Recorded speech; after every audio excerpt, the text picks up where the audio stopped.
മുന്നണിക്ക് മുകളിലേക്ക് വളർന്ന സിപിഎമ്മിനെ നിലപാടിന്റെ കരുത്തിൽ പിടിച്ചുകെട്ടാനായതെന്നാണ് PM ശ്രീ വിഷയത്തിൽ സിപിഐയുടെ രാഷ്ട്രീയ നേട്ടം. എന്നാൽ മുന്നണി മര്യാദ ലംഘിക്കപ്പെട്ടു എന്നതടക്കം ഉന്നയിച്ച മർമ്മപ്രധാനമായ ചോദ്യങ്ങൾക്കൊന്നും കൃത്യമായ ഉത്തരം കിട്ടാതെയാണ് സിപിഐയുടെ വെടിനിർത്തൽ. തെരഞ്ഞെടുപ്പ് പടിവാതിൽക്കൽ എത്തി നിൽക്കെ മുന്നണിക്കുള്ളിൽ സമവാക്യമുണ്ടാക്കാനായത് സിപിഎമ്മിനും ആശ്വാസം പകരുന്നു. ആ ഒപ്പിടൽ മുന്നണി മര്യാദകളുടെ ലംഘനമാണ്. അത്തരം ലംഘനം LDFന്റെ ഭാഗത്തുനിന്ന് നിങ്ങൾ പ്രതീക്ഷിക്കുന്നില്ല.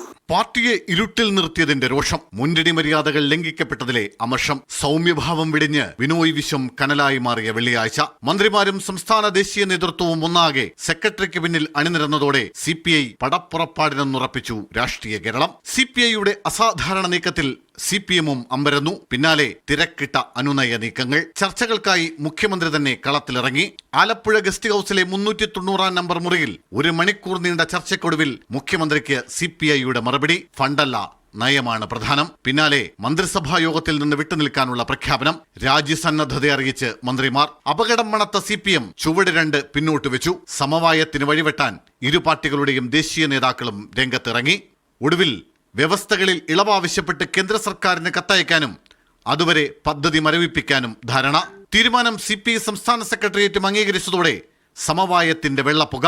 രാഷ്ട്രീയ വിജയമെന്ന് ആശ്വസിക്കാമെങ്കിലും CPI ഉന്നയിച്ച ചോദ്യങ്ങൾ പലതും ബാക്കിയാണ്. പദ്ധതിയിൽ ഒപ്പിട്ട കാര്യം എന്തിന് മുന്നണിയിൽ നിന്ന് മറച്ചുവെച്ചു? CPIയെ എന്തിന് ഇരുട്ടിൽ നിർത്തി?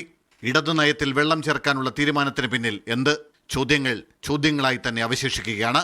സംസ്ഥാനത്തിന് സ്വയം പിൻവാങ്ങാൻ കഴിയാത്തൊരു കുരുക്കിലാണ് സർക്കാർ ഒപ്പിട്ടതെന്ന് CPMനും അറിയാം.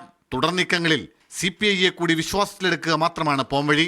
എന്തായാലും മുന്നണിയെ കടപുഴക്കാൻ കഴിയുന്നൊരു കൊടുങ്കാറ്റിനെ ശാന്തമായി കരക്കടിപ്പിക്കാനായതിന്റെ ആശ്വാസത്തിലാണ് CPM. സുനിൽ ഐസക്, മീഡിയ 1, തിരുവനന്തപുരം.